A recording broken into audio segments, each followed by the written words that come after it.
There is a point in adolescence where the world stops feeling safe and starts feeling cinematic. Everything is louder, brighter, more urgent. The youth don't see celebrities as people. They see them as escape routes.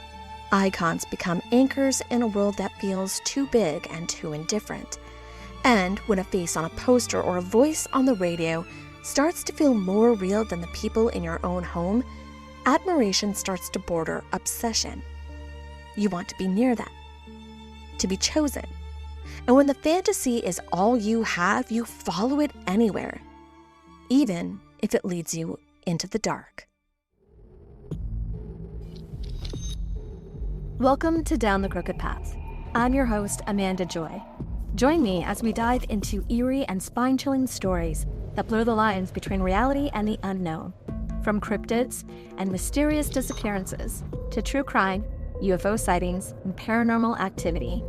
Venture into the unknown and uncover the secrets that lie down the crooked path.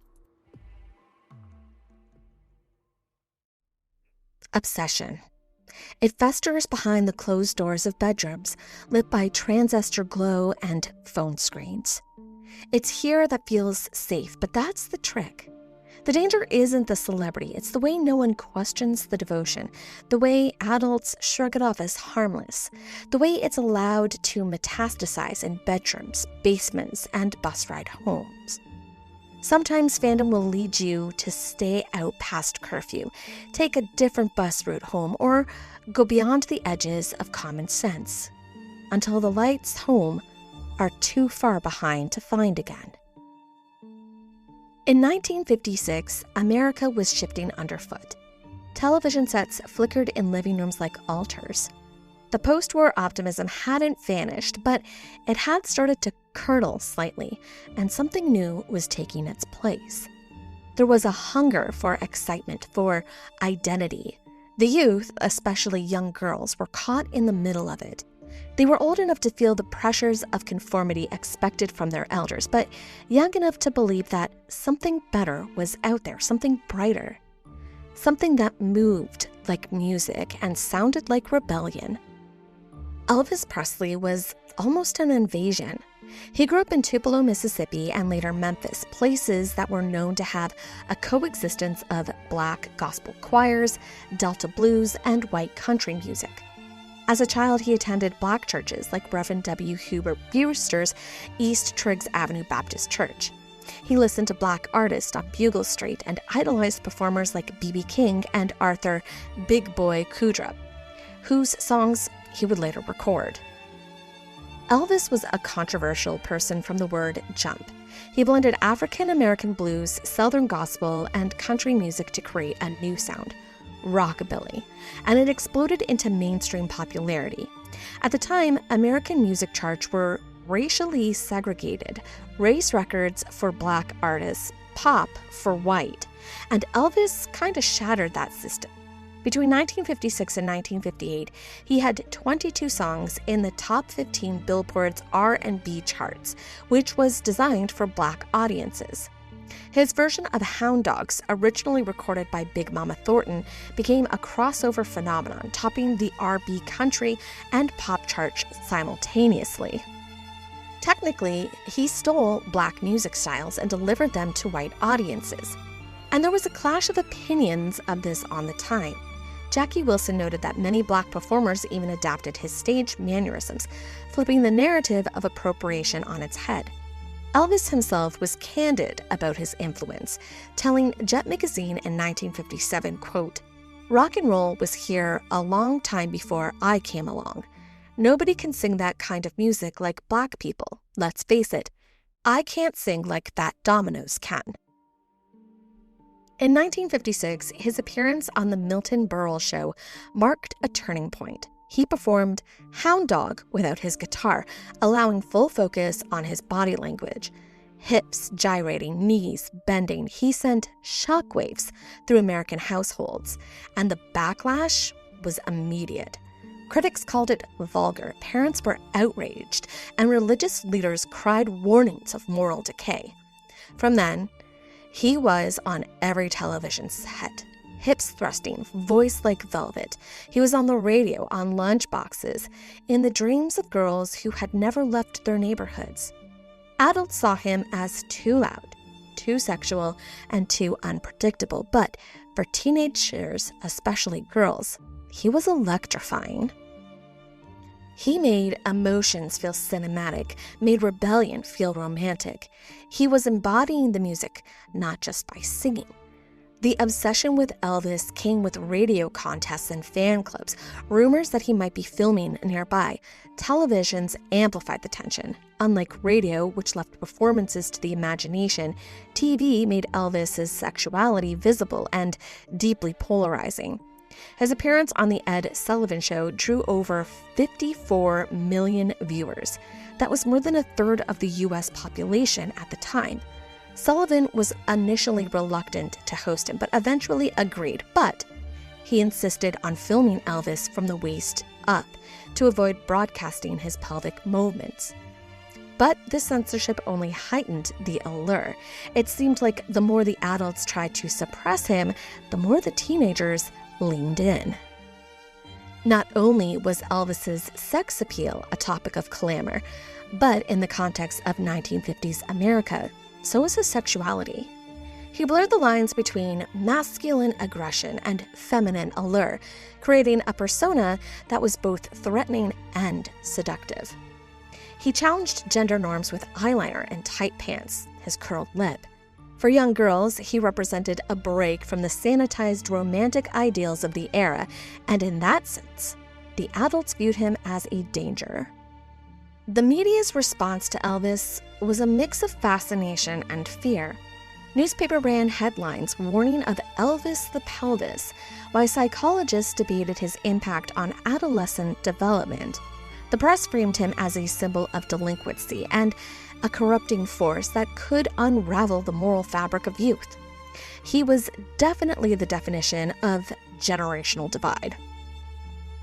The cultural storm that followed Presley's rise didn't just reshape media and music, but it rewired the emotional circuitry of the adolescents.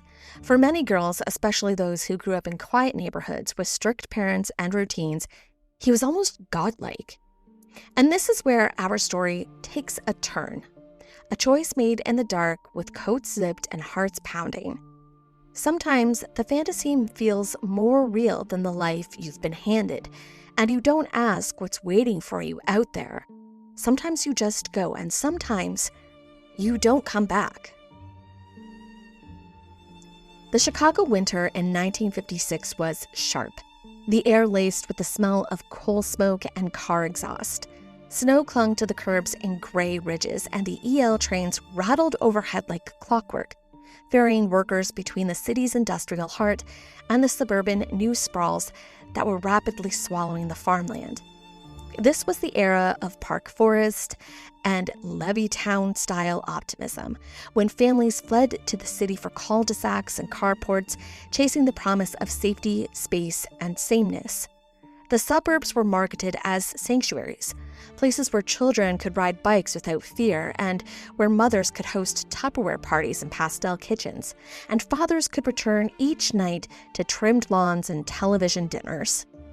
Inside the city, Chicago pulsed with post-war energy. The economy was strong, the skyline was rising, and the cultural scene was alive with jazz, blues, and the first tremors of rock and roll. Department stores downtown glittered with holiday displays, and movie theaters on State Street flickered with Technicolor dreams.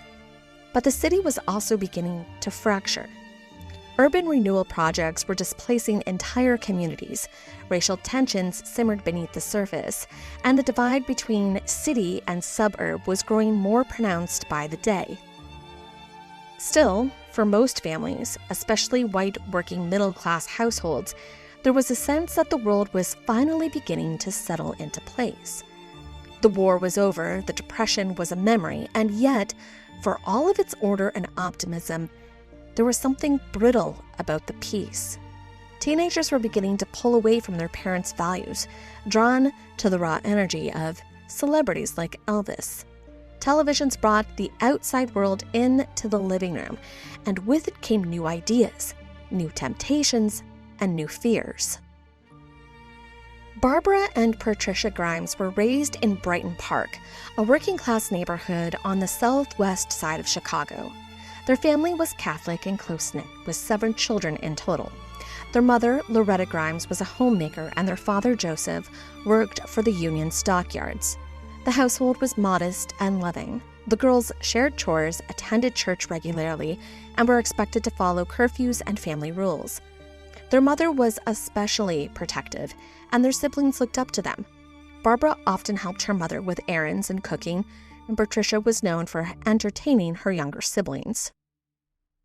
Barbara Grimes, who was 15, was a sophomore at Thomas Kelly High School. She was known for being quiet, responsible, and studious. She enjoyed reading and spending time with friends and doting on her younger siblings. She was very protective of Patricia and often took the lead when they went out together.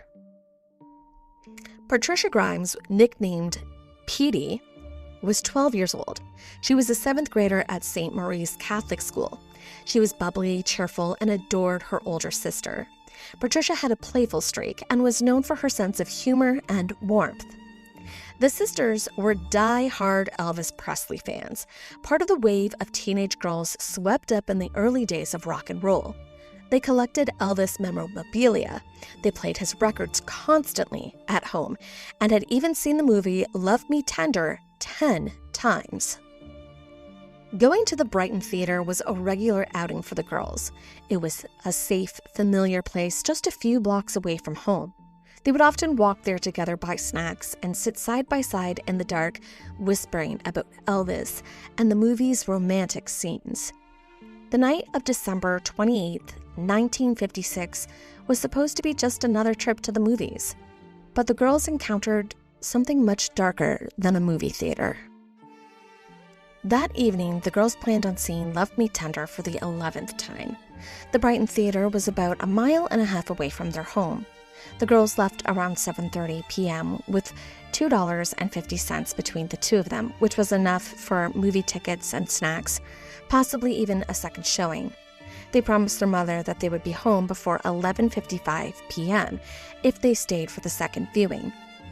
After the movie, they were supposed to meet their older sister and younger brother at a nearby bus stop and head home together. A friend, Dorothy Werner, saw the girls at the concession line after the first showing had ended, which suggested that they had, in fact, stayed for the second showing. Around 11:30, 2 teenage boys claimed to have seen Barbara and Patricia laughing and jumping in and out of doorways just blocks away from their home. Their siblings waited at the designated bus stop, but the girls never arrived. 3 buses came and went without them. Barbara and Patricia failed to return home by midnight. Their mother, Loretta, grew anxious. She began to call friends and neighbors, and by 2 a.m. she had contacted the Chicago Police Department to report her daughters missing. Investigation started immediately with over 300 officers assigned to the case, including detectives, patrolmen, and volunteers, all working round the clock in shifts. A dedicated task force was formed, and the search extended across Cook County and beyond. Over 300,000 people were questioned, with 2,000 individuals subjected to formal interrogations. The FBI was even briefly involved, though jurisdictional limitations kept the role minimal. The police went door to door in Brighton Park and surrounding neighborhoods, questioning residents and checking basements, garages, and alleyways. This level of involvement was unprecedented for non-celebrity cases involving minors, and it was reflective of both the public's emotional investment and the authorities' urgency. The search spanned nearly a month, becoming one of the most exhaustive missing persons investigations in Chicago's history. The girls' neighborhood was the initial focus. Officers searched vacant lots, alleys, and rooftops. The theater at Archer and 42nd Street, where the girls were last seen, was thoroughly investigated as well. Witnesses were interviewed and nearby businesses were checked. Since the girls were expected to take the bus home, police traced the CTA bus lines, questioned drivers, and reviewed the passenger reports. Based on reported sightings, the searches were extended into city centers, including hotels, diners, and train stations. Thousands of tips came in, and from these tips, the search was expanded into Glenview, Willow Springs, and other suburbs. These included searches of wooded areas, ravines, and roadside ditches. With Elvis was widely reported, and investigators hoped that a message from him might encourage them to come home if they had run away. Elvis responded with a detailed appeal. He said, quote, "If you are good Presley fans, you will go home and ease your mother's worries," end quote. This quote was widely circulated in newspapers and broadcast on radios. It was a rare moment of personal outrage from a celebrity to a missing fan. This plea was broadcasted on Chicago radio stations, printed in local and national newspapers. It was coordinated through the Illinois Missing Persons Awareness Network, which had reached out to Elvis's team. The message was intended to humanize the search and offer hope, especially as rumors swirled that the girls might have run away to meet Elvis or attend one of his concerts. Other tactics included flyers and posters, with thousands of them being distributed across Chicago and Illinois, featuring photos and descriptions of the girls. Door-to-door canvassing and field searches were physically grueling due to the sub-freezing conditions of the Chicago winters, with snow and ice blanketing the cities and surrounding areas. Snowbanks and frozen grounds concealed clues, including footprints and discarded items.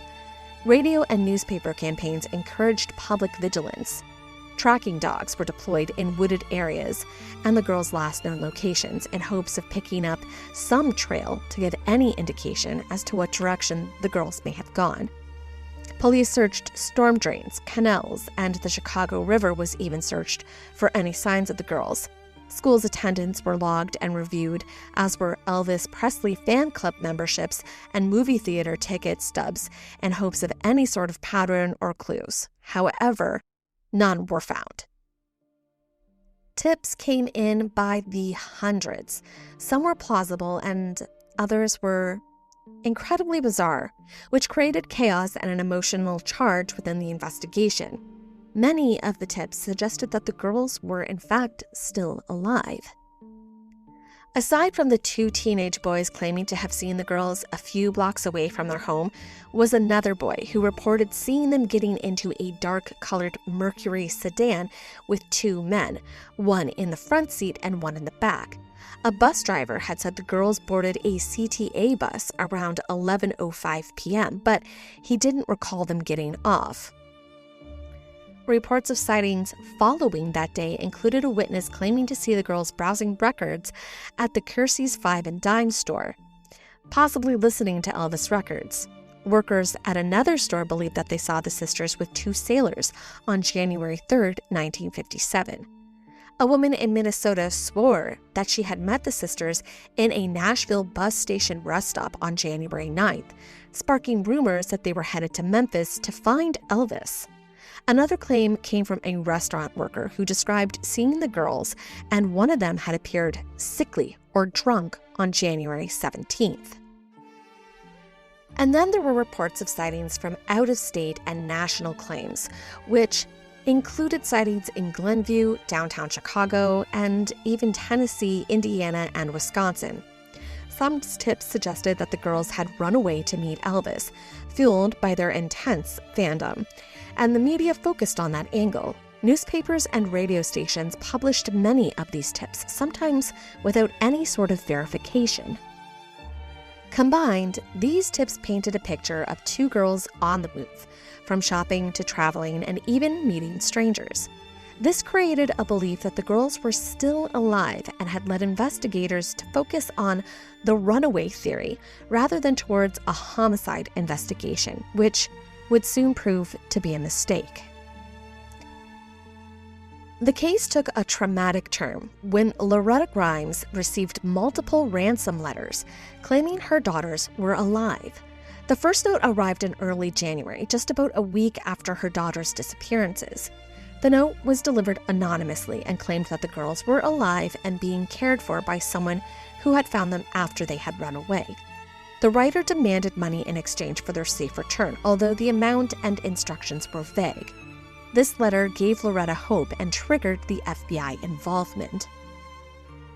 A second letter came January 12th and instructed Loretta to travel to Milwaukee, enter a specific Catholic church, and leave $1,000 in the collection plate.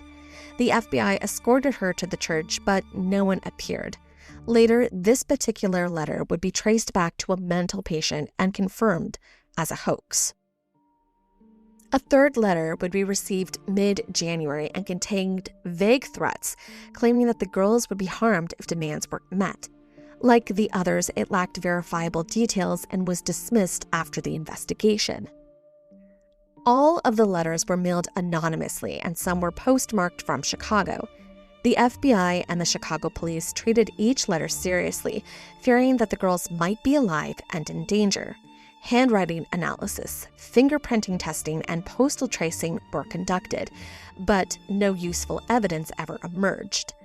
Not only did the letters consume time and resources, pulling focus from local witness reports, suspect interviews, and search efforts, but they sent Loretta Grimes into an emotional roller coaster with each letter that arrived.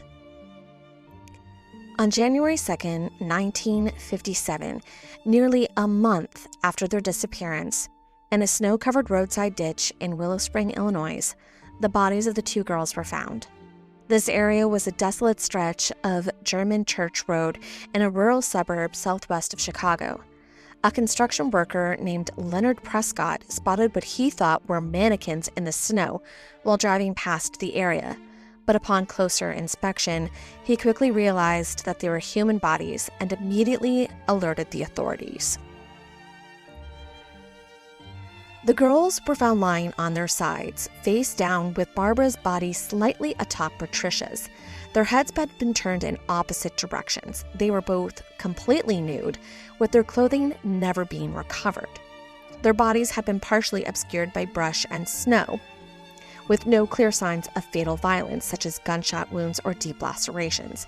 However, Barbara did have 3 shallow wounds to her face and body, possibly from an ice pick or some similar instrument, and Patricia did show signs of blunt force trauma, including a possible blow to the face. Both had numerous abrasions and contusions, but none were conclusively fatal themselves. The location of the ditch was remote and rarely traveled, which suggested that the killer most likely knew the area well. The bodies were not buried deep, implying that either they had been discarded in haste or that there was a desire for the bodies to be discovered eventually. The site was outside of the main search radius, which explains the delay in finding them. Snowfall records indicated that the area had been clear of snow until January 9th, meaning that the bodies may have not been there before that date. This led investigators like Harry Gloss to argue that the girls were kept alive for days, even weeks prior to being killed and dumped, while others believed that the girls died quickly and were dumped here later. Since the bodies were found atop of the snow and not beneath it, this strongly implied that they were not placed there until after the date of January 9th.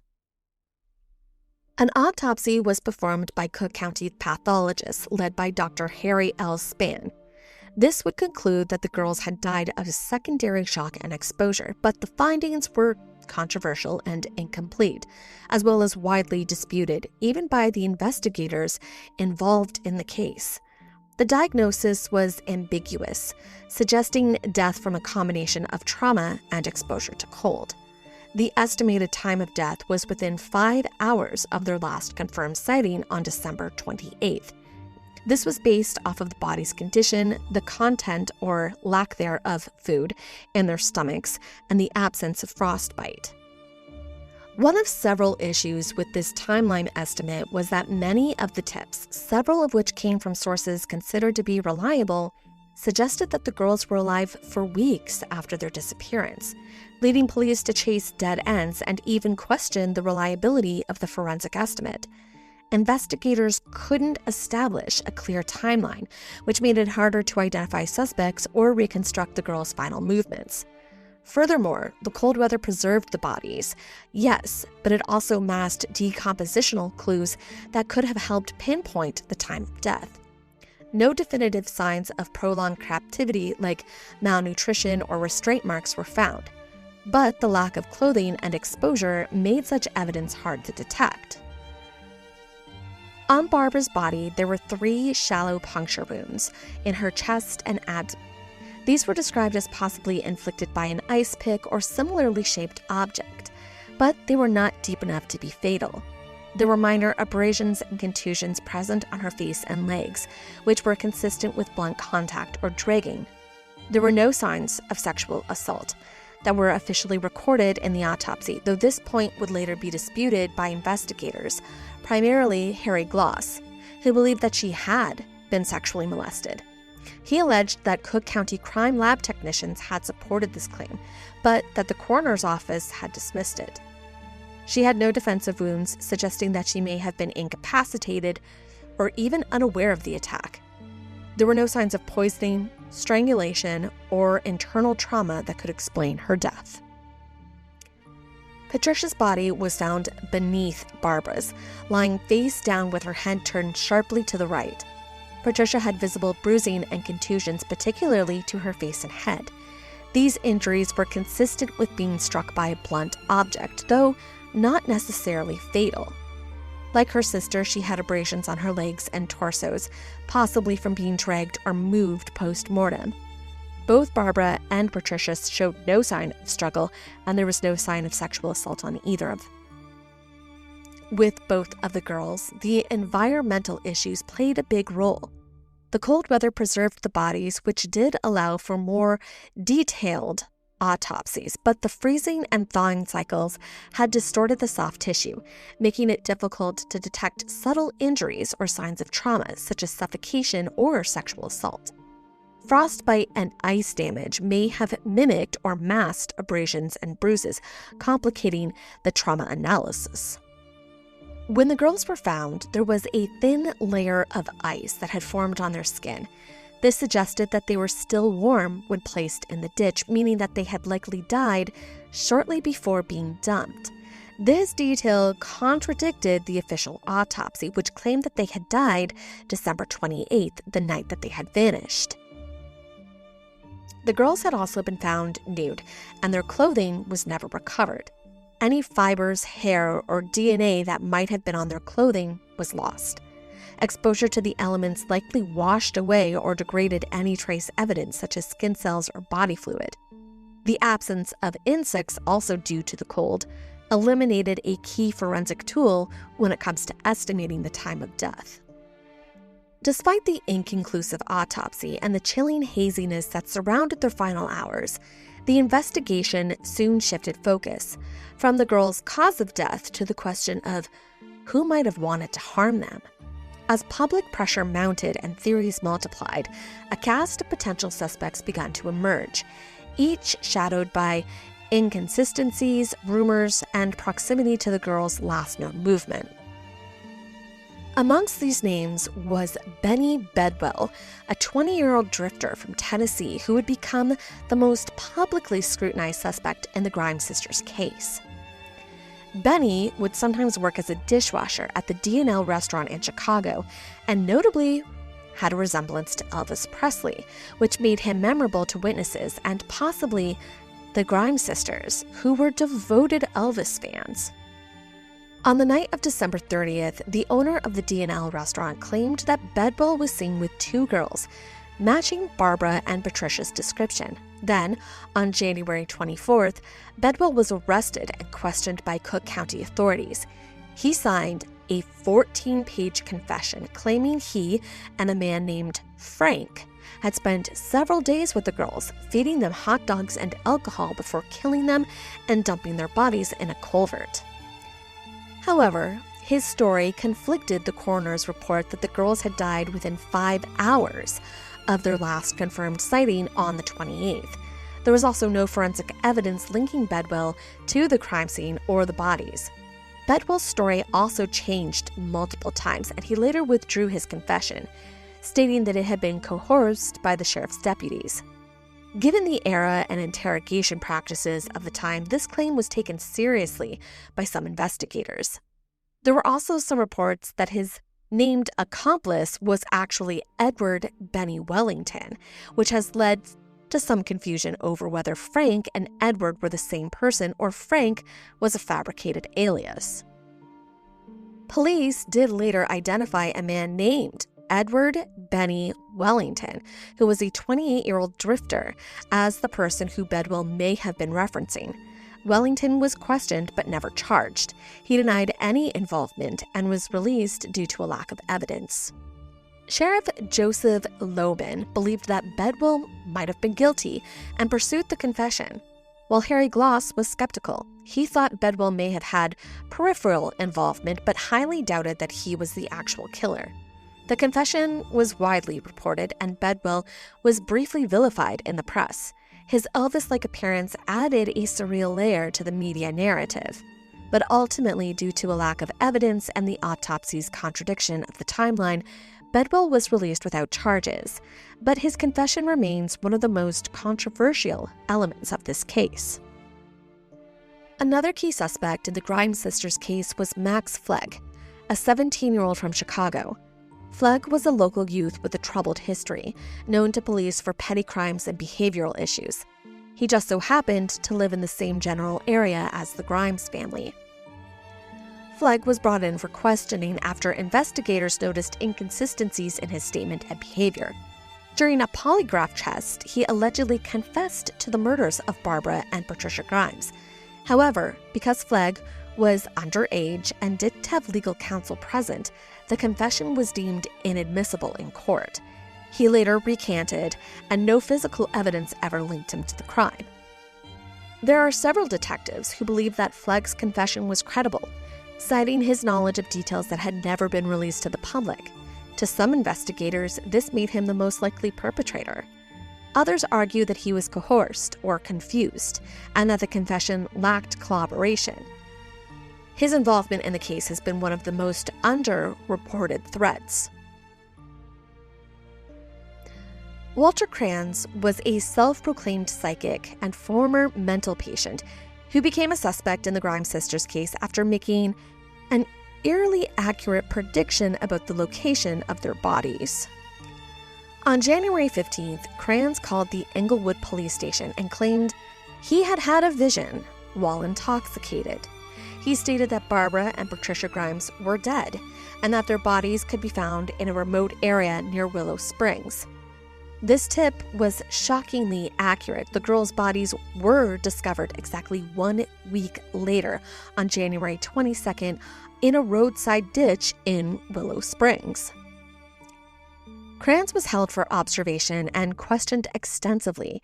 He underwent lie detector tests, which yielded inconclusive results. Handwriting experts believed Kranz may have authored one of the extortion letters sent to Loretta Grimes, demanding $5,000 to release the girls. Despite these suspicions, no physical evidence ever linked him to the crime, and Kranz's tip, while accurate, was not enough to establish guilt. His mental health history and intoxicated state at the time of the call was made about his vision was difficult to interpret legally. The extortion letter connection was never proven, and the FBI could not build a case against him. Another suspect was an unnamed, middle-aged man. On the night of their disappearance, multiple witnesses claimed to have seen the Grimes sisters near a Brighton theater, possibly entering a car driven by a middle-aged man. The man was described as white, middle-aged, driving a dark-colored sedan or Mercury, and possibly wearing a hat and overcoat, which was typical of the era. Some witnesses believe that the girls had entered the car willingly, suggesting that they may have known the driver or, at the very least, felt safe enough to accept a ride. Based on witness descriptions, composite sketches were created and distributed to local precincts and media outlets. The police conducted door-to-door canvassing in the Brighton Park area and McKinley Park neighborhoods, but no one matching the description was ever positively identified, and the car was never located either. The problem with this theory was that there were conflicting accounts that muddied the timeline. Some witnesses claimed to see the girls walking home alone, while others said there was a man. And the media frenzy surrounding the case led to hundreds of tips, many of which contradicted each other, making it difficult to discern which ones were valid. Eventually, the focus of the investigation shifted to suspects like Benny Bedwell and Walter Kranz, which sidelined the unidentified man theory. The case of the Grimes sisters lost momentum due to an accumulation of several factors. The case dominated headlines for weeks, but as leads dried up and suspects were released, public interest waned. Investigators faced pressure to pursue results, leading in rushed interrogations and premature conclusions. Eventually, despite intense public interest and early leads, no suspect was ever charged, and the investigation was gradually shelved, becoming one of Chicago's most infamous cold cases. In more recent years, several former Chicago area detectives have revisited the case independently, reviewing old files, re-interviewing witnesses, and exploring leads that were dismissed or overlooked in the 1950s. Their efforts have kept the case in public consciousness, though they lack the authority to reopen the case formally. Aside from that, this case has been featured in numerous podcasts, documentaries, and articles, and most recently in People's magazines and on platforms like A&E and Unsolved Mysteries subreddits. These explorations often highlight the inconsistencies in the original investigation and speculate on modern forensic possibilities. Some researchers have called for the release of sealed case files or for DNA testing on any preserved evidence. However, because the girls' bodies were found nude and exposed to the elements, and because forensic preservation standards in 1957 were minimal, it's uncertain whether any usable DNA remains. Conflicting interpretations of the autopsy, especially regarding the time of death and signs of assault, still remains a focal point for modern reevaluation. Sadly, sometimes the very efforts that are meant to bring clarity only deepen the chaos, and the Grimes sisters case is a haunting example of this. The Chicago press devoured the Grimes sisters case and regurgitated every whisper, every shadow, every maybe sighting, and twisted it into front-page gospel. They became ghost stories in real time, with their faces plastered on milk cartons and storefronts like saints of suburban dread. And although well-intended, when Elvis made his public urge begging the girls to come home, he added a layer of celebrity mythos that created blurred lines between fact and spectacle.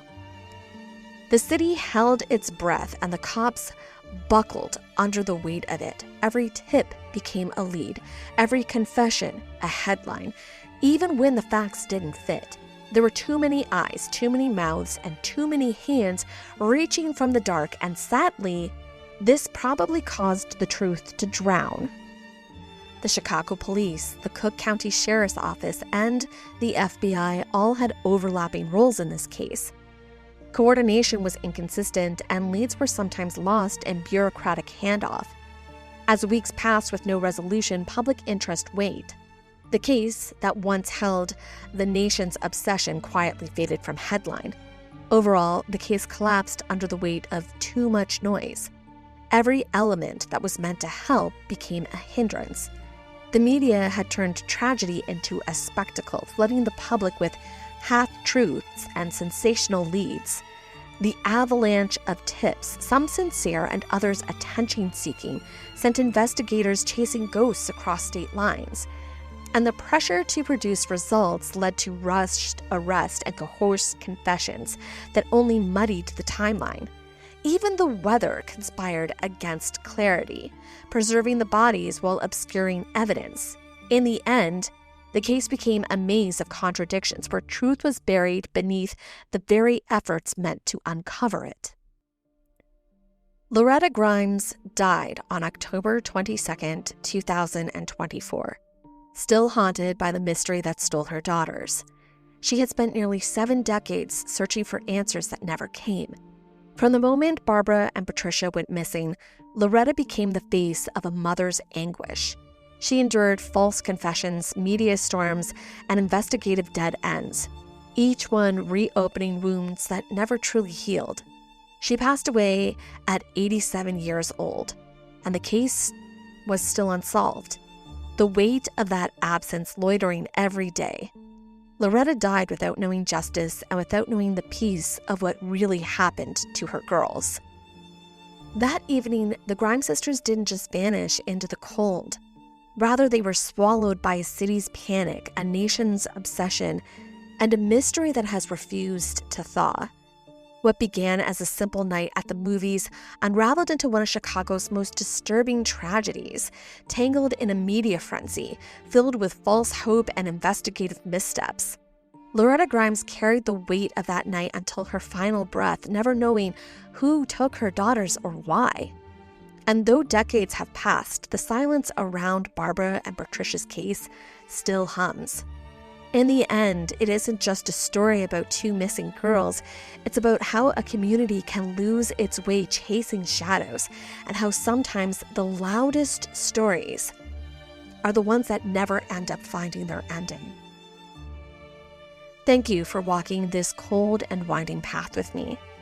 Let the flicker of old posters and forgotten playlists guide your way, and may the mysteries we chase never be louder than the truths we miss. Until next time, I'm Amanda Joy. Have you ever seen a shadow linger in the corner of your eye, seen a flashing light dart across the sky? Have you ever wished upon a candle to make your wish come true? I'm sure you've told a haunted tale or two. Are you interested in learning the pagan ways, witchcraft, grimoires, candles await? Have you ever seen the living dead and stood still instead of fled? Cryptics are fun, but the universe has our eye. The stars align, shows us our signs, and we're here to discuss the divine. Welcome to Moon Brews, a supernatural podcast, hosted by yours truly, Haley.